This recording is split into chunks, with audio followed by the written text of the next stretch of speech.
A Contraluz, el podcast. Presentamos la serie Huellas de Tinta. Bienvenidos al podcast A Contraluz. Bueno, me encuentro hoy con Pablo Pareja Díaz. Él es licenciado en lenguas extranjeras, pero también es magíster en literatura. Y por eso precisamente estoy hablando con él, porque vamos a hablar un poquitico de lo que es la traducción, de su gusto por la literatura, de cómo empezó todo este cuento, además porque también es creador de contenidos audiovisuales. Así que pues nos espera una muy buena conversación con Pablo. Pablo, bienvenido al podcast A Contraluz. Hola Mauro, muchísimas gracias por la invitación y por esa presentación. Dichoso de estar acá con vos.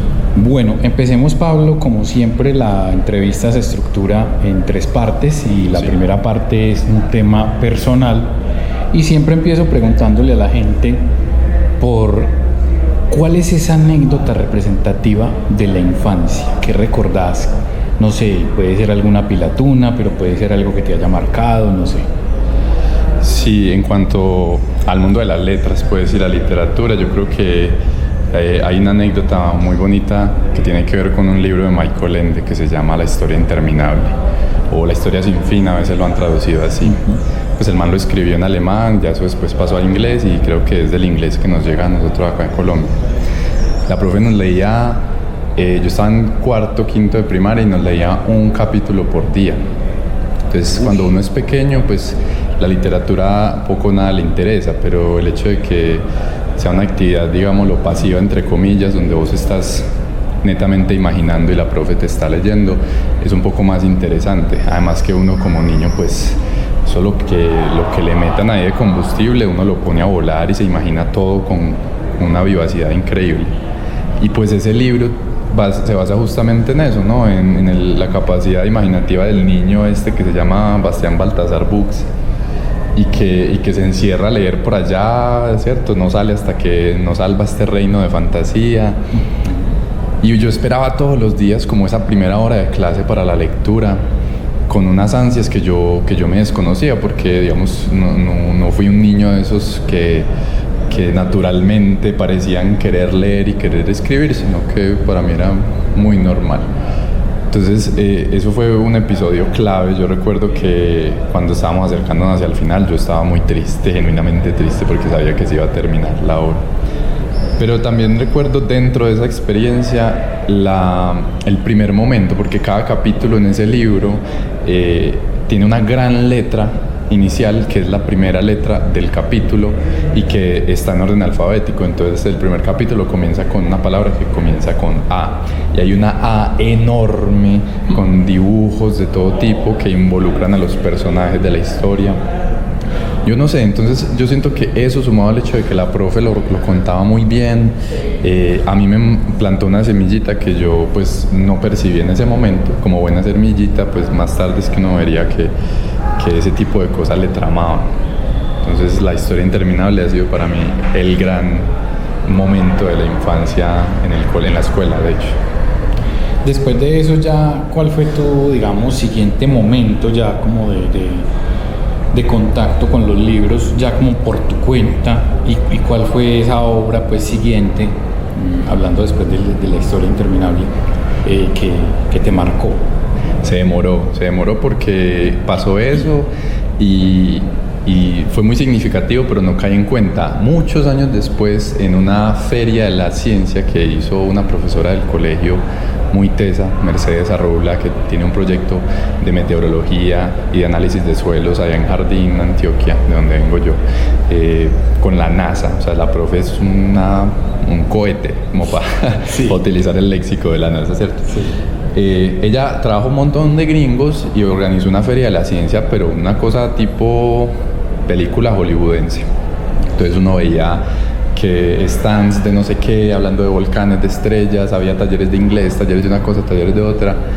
Y esa feria de la ciencia a mí me despertó un recuerdo, y era que mi mamá me había comprado una caja de Editorial Planeta, como una especie de ancheta literaria, donde venían muchos libros así como curados para un pelado preadolescente, adolescente. Entonces había libros de inglés, de biología, de anatomía, de sexualidad, en fin. Había particularmente un curso de inglés, entonces eso no es propiamente literatura, pero el curso de inglés sí tenía algo, era que desarrollaba toda una historia para enseñarte el idioma. Entonces yo salí como tan engomado de la Feria de la Ciencia viendo a todo el mundo hablando inglés y yo sin saber un carajo, que yo dije, mano, me va a tocar ponerme las pilas. Y ahí me volví a desconocer porque yo no sé de dónde saqué la concentración y la energía y la motivación para sentarme 30 minutos todos los días. Me encerraba, cerraba la ventana de la pieza, todo, ponía el CD, yo venía con CDs, VHs, cassettes.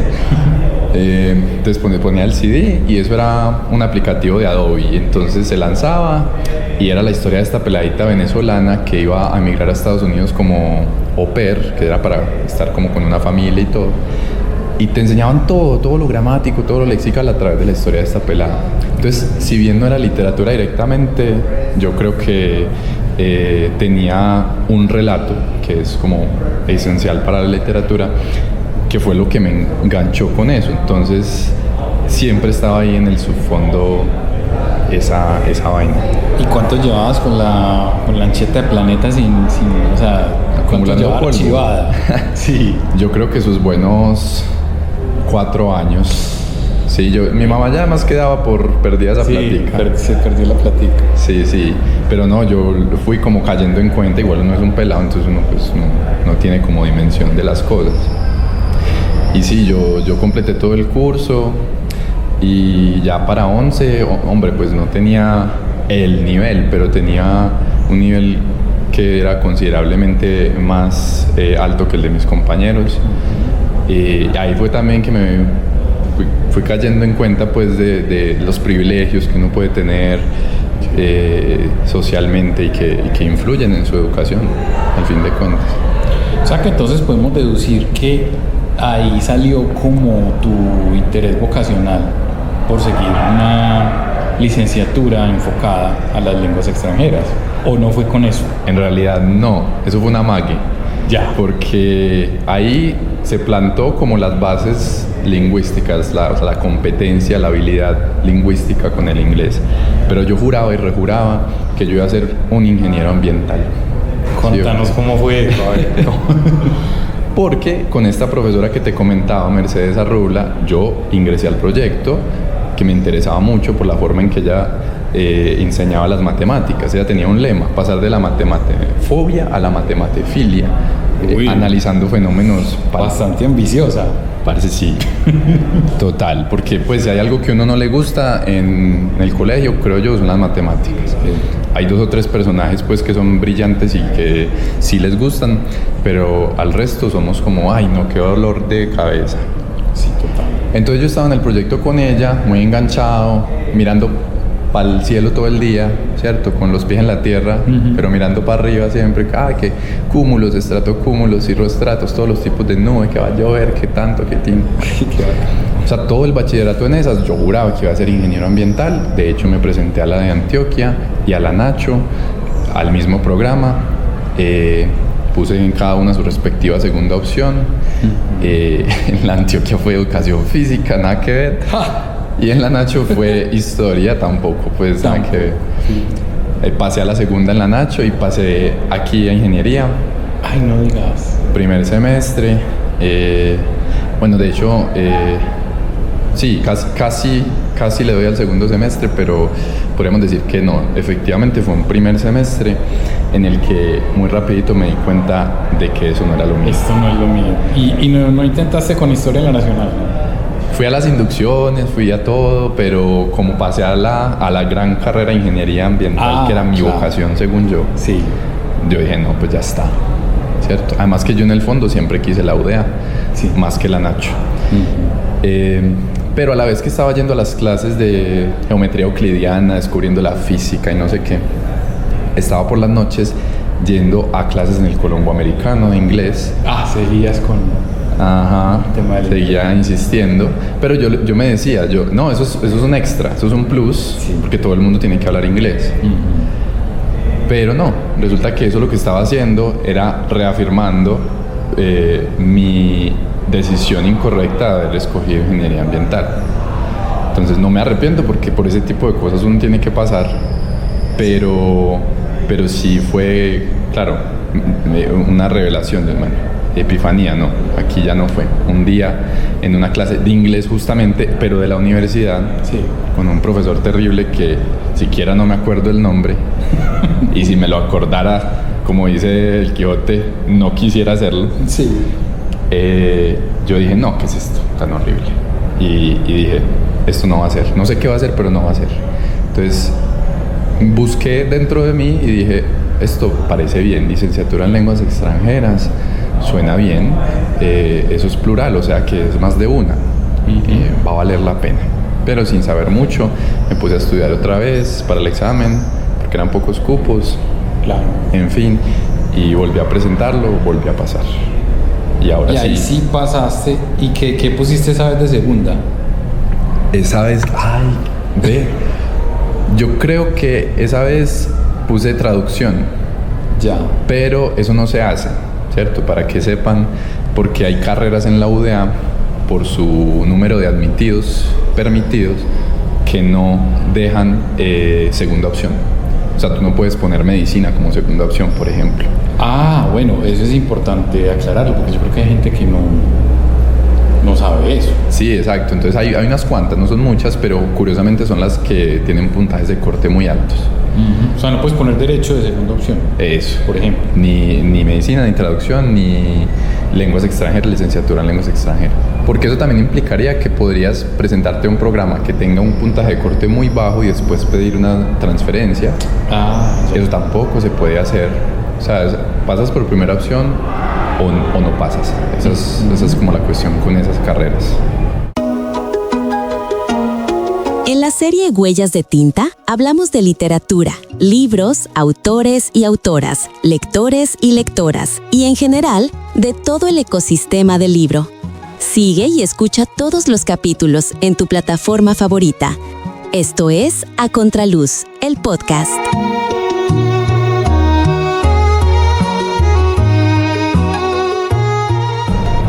Te pasaste a la licenciatura.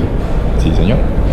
Y bueno, ¿y por qué licenciatura? O sea, en ese momento, ¿qué sentiste para decir, bueno, licenciatura y no traducción, por ejemplo? O sea, si igual era, pues, como con la seducción de las lenguas extranjeras. O sea, ¿cuál? Digamos que la diferencia sería el componente pedagógico, pero en ese momento, ¿qué pensaste? En ese momento no tenía tampoco mucho recurso para tomar una decisión consciente. Pero lo que me decía la intuición era que la licenciatura era un poco más amplia, un poco más completa, tenía de pronto su cultura allí, tenía también su lingüística, tenía la pedagogía, como vos decís. Mientras que la traducción, fuera de que yo veía que duraba 8 semestres, yo decía, esto suena como muy técnico, suena como algo muy aburrido.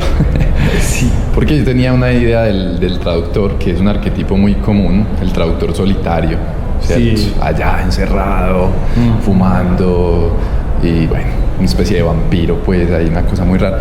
Y eso hizo que yo me decidiera por licenciatura.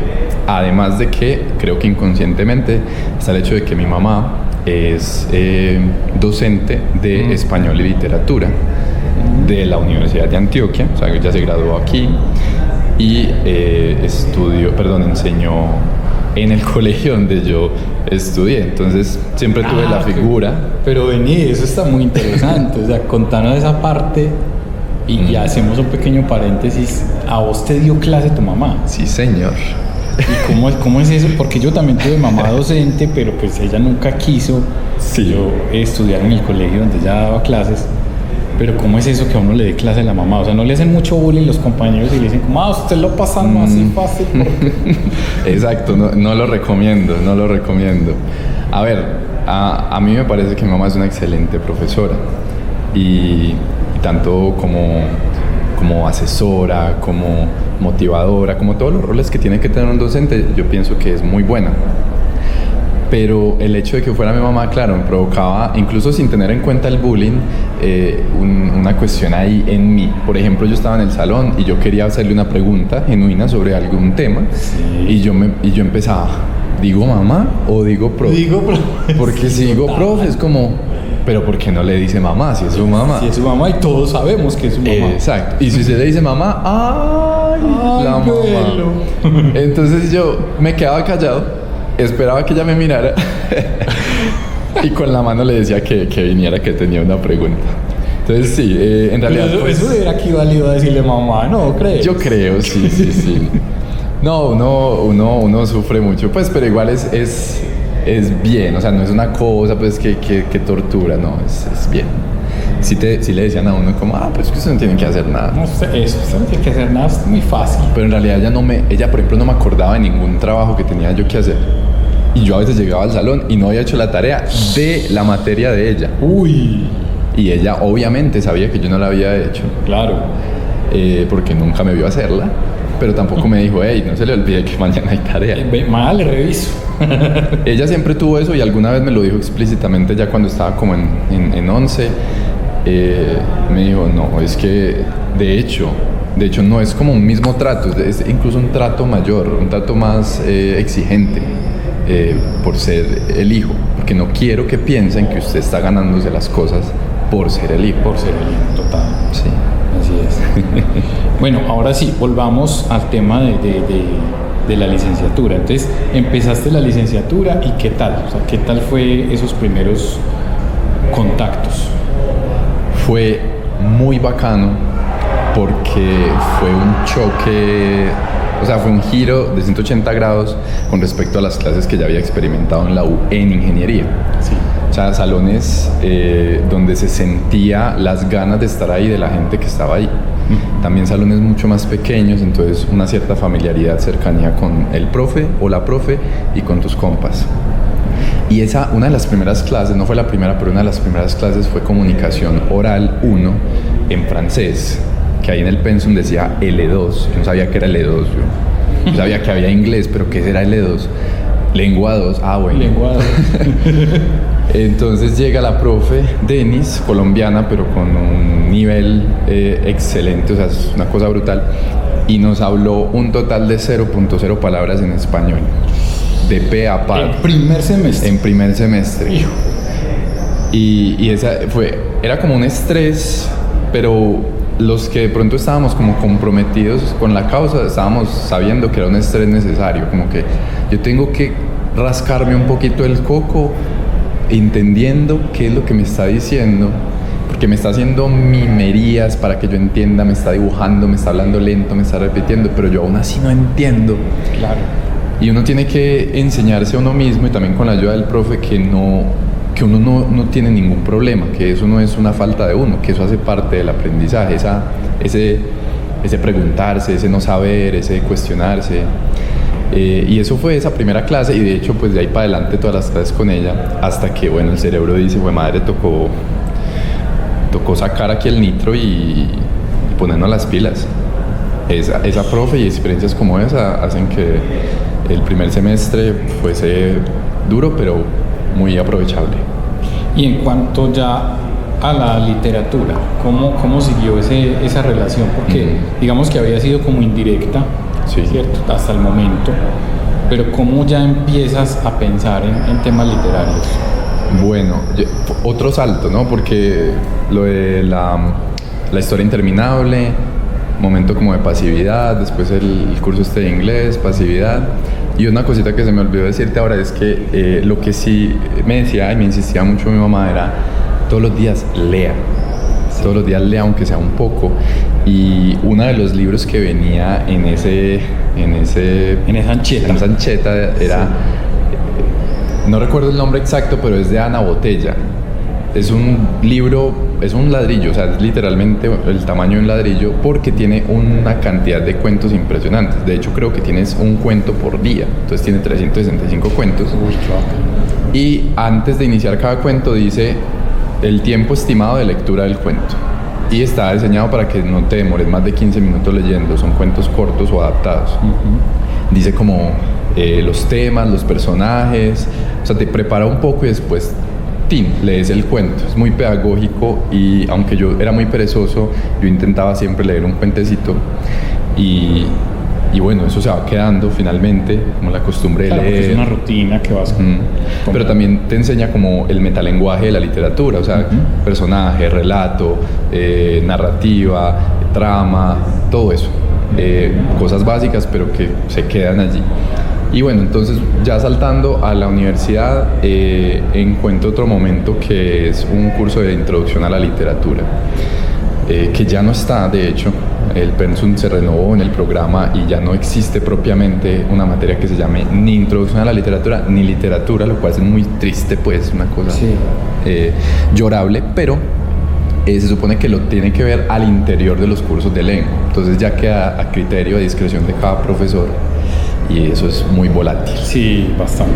Pero bueno, dejando esa crítica ahí, cuando sí existía introducción a la literatura, el profe Wilson Orozco de aquí de la escuela la dictó y ahí fue como reactivar todos esos conocimientos que habían quedado un poco dormidos con todo lo anterior y darme cuenta de que eso era, dentro de todo lo que estaba viendo de materias, lo que más me movía.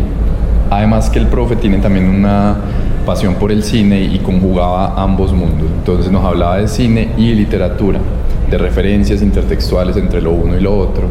Y nos invitó a un grupo de estudios fílmicos, una especie de grupo de investigación, donde comenzamos a hablar de cine, sobre todo, un poco también de literatura. Y eso como que encendió ya en mí ya las ganas de seguir escribiendo sin esperar como momentos de nuevo reactivadores de esa alfabetización literaria. Después de ese libro de Ana Botella, ¿cuál es otra obra que ya sí digas como, bueno, esto sí ya fue el culmen, pues ya puedo decir que me gusta esto? Yo recuerdo mucho en el Colombo, yo un día dije, no, yo no, me tengo que dar la pela. Y me dio por comprar los libros de George R.R. Martin, que es el escritor de Una canción de hielo y fuego, lo que se conoce en cine, en las series como Juego de Tronos, que son ladrillitos, como 6 hasta el momento, creo, que cuentan pues toda esa historia. Yo dije, me los voy a leer en inglés para que no jodan. Yo para escasamente con un B1. Sí. Y me di la pela, o sea, yo no hice nada raro, simplemente me lo compré en inglés, tal cual venía allá en la librería del Colombo y comencé a leérmelo. ¿Y qué tal? ¿Qué tal esa experiencia de leerlo en inglés? Fue ese estrés que yo te decía de la primera clase con la profe Denis, pero impuesto por mí mismo. Sí. Y yo dije, bueno, yo decidí estar en esto, pues vamos a hacerlo, pero tengo que encontrar formas de que esto no sea tan tortuoso, porque yo no puedo parar cada palabra desconocida a buscar el significado.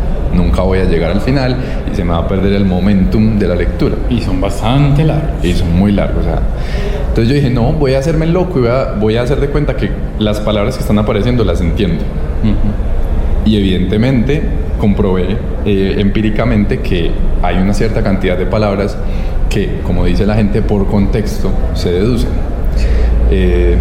Por repetición, cuando una palabra aparece tantas veces en frases diferentes, ya vos comenzás a armar el significado en tu mente. Las que definitivamente no, yo ya me hacía una segunda pregunta y era, bueno, ¿esto es esencial para entender el relato o me lo puedo pasar por un ladito y no pasa nada? Y lo hacía, y así fui yendo, y bueno, obviamente al final de cada libro lo que había aprendido era mucho, aunque no supiese explícitamente qué vocabulario había aprendido o qué estructuras estaba revisando. Claro. Y me terminé esa serie, bueno, lo que iba hasta el momento, porque el man todavía está escribiendo los libros. Pero yo creo que eso ya va a terminar. Sí, eso está en veremos, en un veremos largo. Pero muy largo. Y bueno, ya otros libros, las lecturas más pequeñas, leía a Sherlock Holmes, a Edgar Allan Poe, que son lecturas un poco más sucintas y que te generan un poco más de,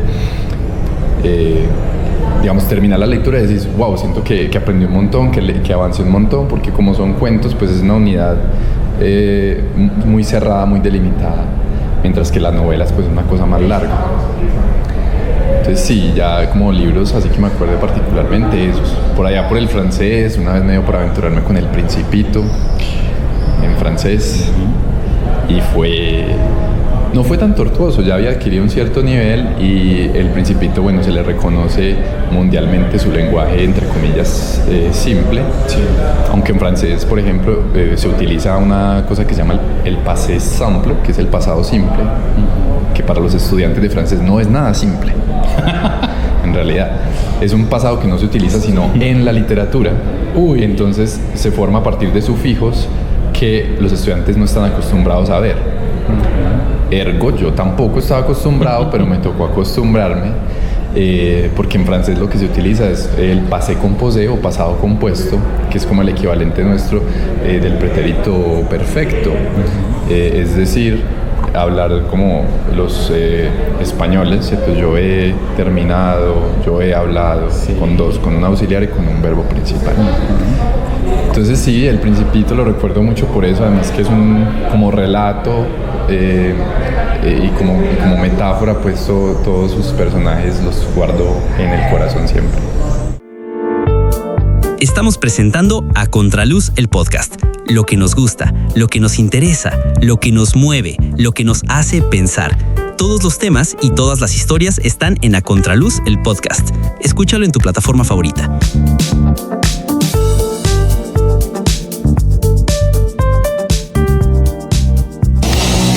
Si te gusta el rock, visita y escucha www.lazonagrisrock.com con todos los sonidos y las épocas del rock.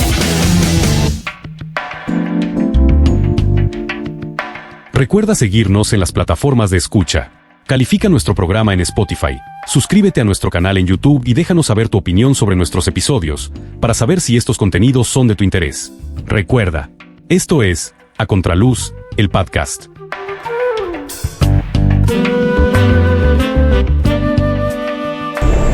Bueno, en ese grupo de investigación que nos dices que relacionados con el profe, han salido productos. Hablamos de esos productos que ha tenido ese grupo.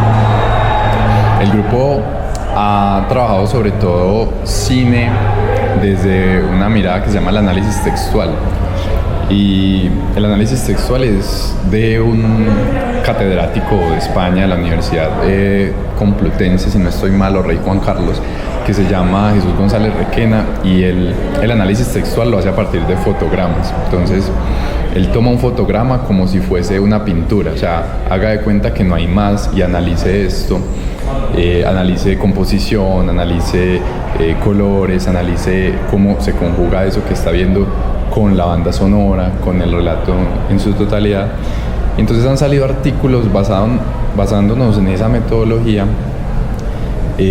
donde al menos yo he intentado siempre como conjugar con la literatura, hacer como diálogo intertextual, pero sobre todo hemos analizado, por ejemplo, el papel del intérprete en el conflicto bélico, porque nos dimos cuenta de que había una cantidad enorme de películas donde el traductor o bien el intérprete, que de hecho pues son dos cosas distintas, sí, ocupan un lugar importante, y que justo todas esas películas tenían que ver en mayor o menor medida con la guerra. Eso es uno de los productos a los que más cariño le tengo del grupo de estudios fílmicos. Ya van varios añitos que lo hicimos en la forma de video ensayo. Entonces ahí resaltan películas pues que la gente creo que conoce, porque varias son muy comerciales, como Salvando al Soldado Ryan, de Spielberg, ¿sí? Platoon, que también fue un clásico en su momento, y bueno, otras donde ya el intérprete tiene un papel menor, pero igual es importante. Zero Dark 30 de Bigelow, que es sobre los sitios de interrogación intensificada, que quiere decir tortura, pues básicamente. Y son los conflictos morales a los que se han infectado los intérpretes en ese tipo de situaciones. Nos hablaste que los productos eran como video ensayo. Para las personas que están escuchando el podcast y que de pronto no se imaginen pues cómo es este formato, es decir, es un video donde ustedes están hablando, ¿en qué consiste básicamente ese formato? Que diciéndolo de manera simple, es pasar un ensayo textual donde vos tenés una serie de argumentos para desarrollar una tesis, y llegas a una conclusión a partir de un primer párrafo que es la introducción al formato visual, puesto que como se trata de películas, la idea es ejemplificar a medida que vas hablando con los fotogramas que te decía y bueno, con las escenas que corresponden. Que van explicando cada cosa. Sí, es muy didáctico en ese sentido, y en YouTube ha tenido como su auge ya hace bastantes años. O sea, a la par con el auge de YouTube, ha habido también el auge de los videoensayos. Eso es ya, de hecho, la moda, es como la norma. Cuando alguien habla de películas, suelen hacer videos de esos que duran entre 10, no sé, 15 minutos. Los hay más largos, pero yo diría que un promedio son eso, 15 minuticos, 10 minuticos. Donde están reseñando las películas y a la vez van mostrando pues algunos componentes visuales, ¿cierto? De eso que están hablando. Exactamente, funciona a la vez como un comentario crítico, pero también como un análisis más de tipo académico. A Contraluz es un diálogo con la vida. Los temas que nos abrazan pasan por nuestro podcast. Te presentamos nuestra sección ¿Sabías qué? Una píldora de conocimiento al final de nuestro espacio.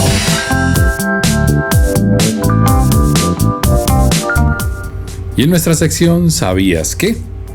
Hoy Pablo nos regala un relato de su autoría y que obviamente está leído en su propia voz. Cada una y cada uno sacará sus propias conclusiones de esto a lo que nos invita la literatura, a reflexionar sobre nuestro entorno. Aquí está entonces Pablo con un relato de su autoría llamado El Zarco, en nuestra sección ¿Sabías qué?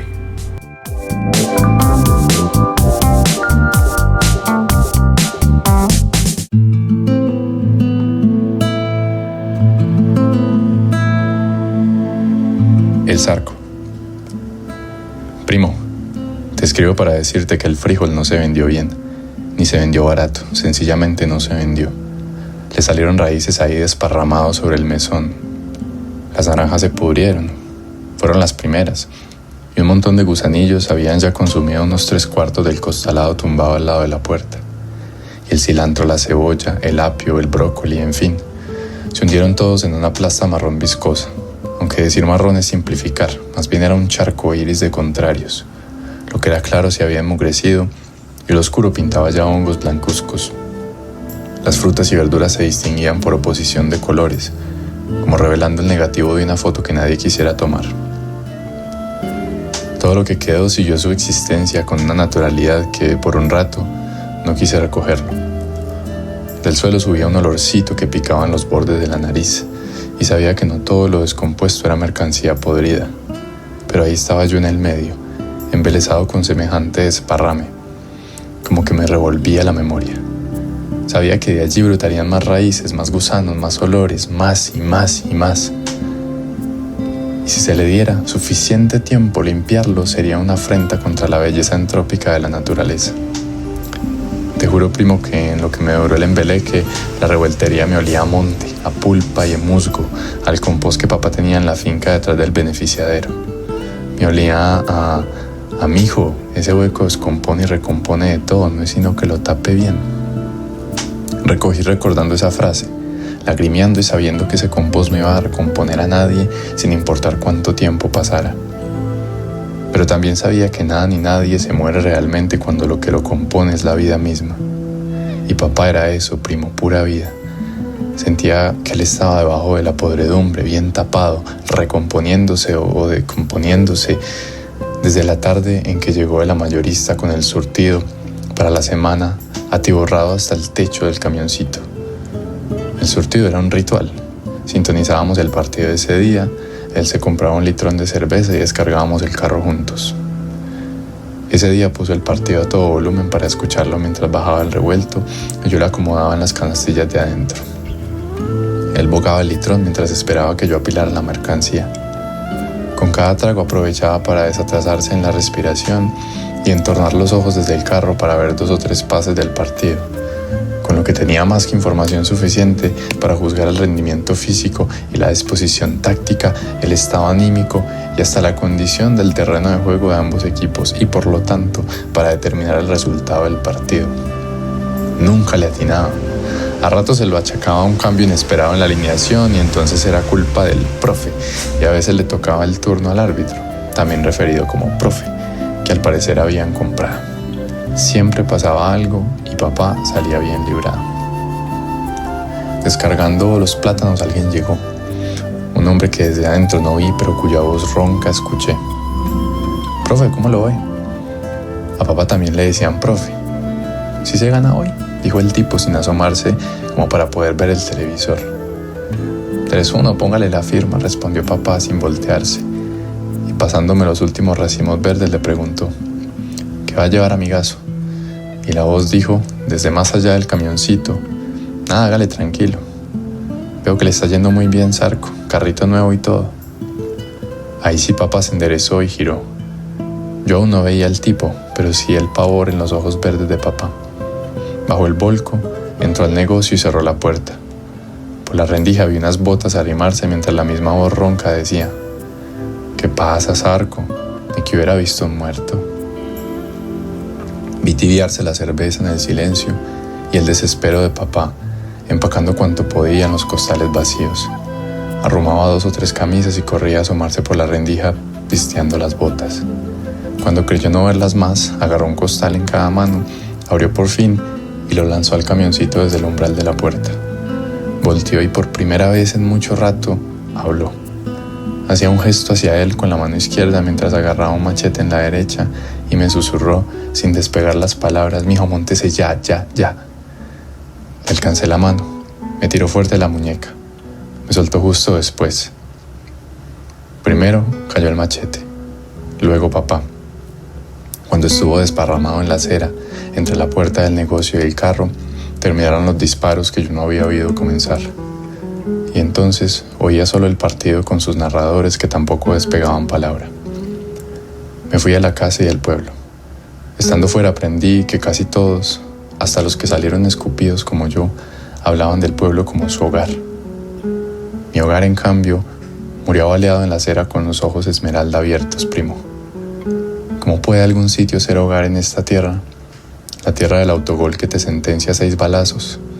La tierra del machete no para cortar cañas, sino para cortar cabezas. La tierra de los ríos color muerte. La tierra de la moda mortuoria, collar bomba, corbata de sangre y botas al revés. La tierra en que después de acribillar a papá, el asesino me dijo: ábrase, sobrino, que esto no es con usted.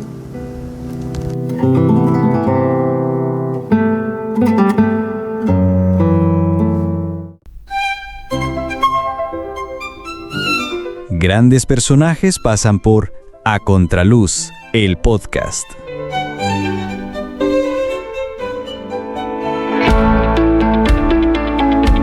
Y bien, esto fue A Contraluz, el podcast, un capítulo más, el 27, la primera parte de la conversación que tuvimos con Pablo Pareja Díaz, magíster en literatura, creador de contenidos audiovisuales, tiene también sus pinitos en la escritura y, de base, licenciado en lenguas extranjeras. ¿Qué tal? ¿Qué tal ese relato? Definitivamente para eso está la literatura, para dejarnos inquietudes más que certezas. Recuerden seguirnos en nuestras plataformas Spotify, YouTube y Apple Podcast. Esto fue A Contraluz. Los esperamos muy pronto en un nuevo capítulo. Chao. Permiso.